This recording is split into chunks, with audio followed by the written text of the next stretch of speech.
Assalamualaikum warahmatullahi wabarakatuh. Terima kasih atas kesempatannya. Perkenalkan, nama saya Adrian Markus Susilo dengan NIM 2019-210656. Saya akan mempresentasikan tentang bab 16, yaitu kepemimpinan. Materi yang saya jelaskan adalah tentang kisi-kisi kepemimpinan, pendekatan kontingensi, teori situasional Hersey dan Blanchard. Yang kedua, yang terakhir yaitu teori kontingensi Fedler. Baik, pertama saya akan menjelaskan tentang kisi-kisi kepemimpinan. Kisi-kisi kepemimpinan ini adalah gabungan antara penelitian yang dilakukan oleh Ohio State dan penelitian Michigan.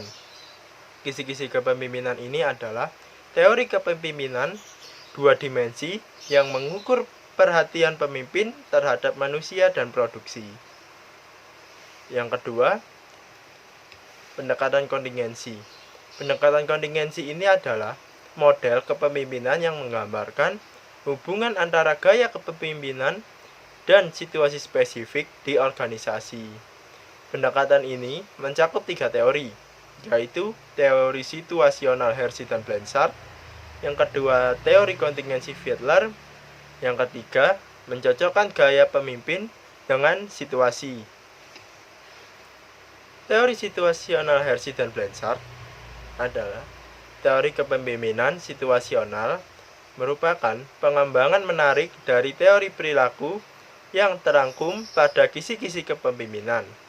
Pendekatan Hersey dan Blanchard banyak berfokus kepada karakteristik pengikut dalam menentukan perilaku kepemimpinan yang sesuai. Ada 4 gaya kepemimpinan, yaitu gaya menyuruh, gaya menjual, gaya berpartisipasi, dan gaya mendelegasikan.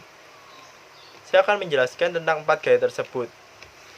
Pertama, gaya menyuruh. Gaya menyuruh mencerminkan perhatian besar terhadap tugas-tugas dan perhatian kecil terhadap manusia dan hubungan. Dalam pendekatan ini, pemimpin memberikan arahan spesifik dan mengawasi kinerja dengan seksama. Yang kedua, yaitu gaya menjual.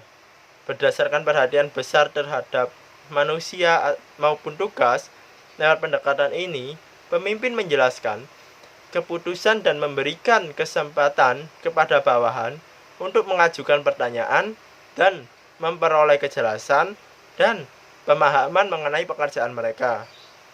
Yang ketiga, gaya berpartisipasi.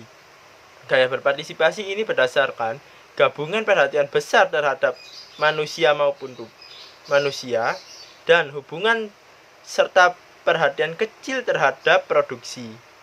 Pemimpin berbagi ide dengan bawahan, memberikan kesempatan kepada mereka untuk berpartisipasi serta membantu mengambil keputusan. Yang terakhir yaitu gaya mendelegasikan. Gaya mendelegasikan ini mencerminkan perhatian kecil terhadap hubungan maupun tugas. Gaya pemimpin ini memberikan sedikit arahan dan dukungan karena sang pemimpin melemparkan tanggung jawab keputusan penerapannya kepada bawahan. Selanjutnya, teori kontingensi Fedler. Fedler dan rekan-rekannya mendalami unsur-unsur situasi organisasi lain untuk menilai kapan suatu gaya kepemimpinan lebih efektif daripada gaya kepemimpinan lain. Titik teori Fedler adalah sejauh mana gaya pemimpin berorientasi tugas atau berorientasi hubungan atau manusia. Fedler menganggap gaya kepemimpinan seseorang relatif tetap dan sulit diubah. Ide dasarnya adalah mencocokkan gaya pemimpin dengan situasi yang paling sesuai dan dilihat dari efektivitasnya. Selanjutnya, apakah dalam situasi itu menguntungkan atau tidak?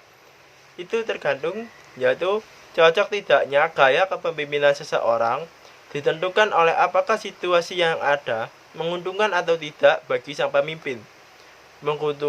Menguntungkan satu situasi kepemimpinan dapat diketahui lewat 3 hal. yaitu kualitas hubungan antara pemimpin dan pengikut, kadar struktur tugas, dan kewenangan formal pemimpin terhadap pengikut.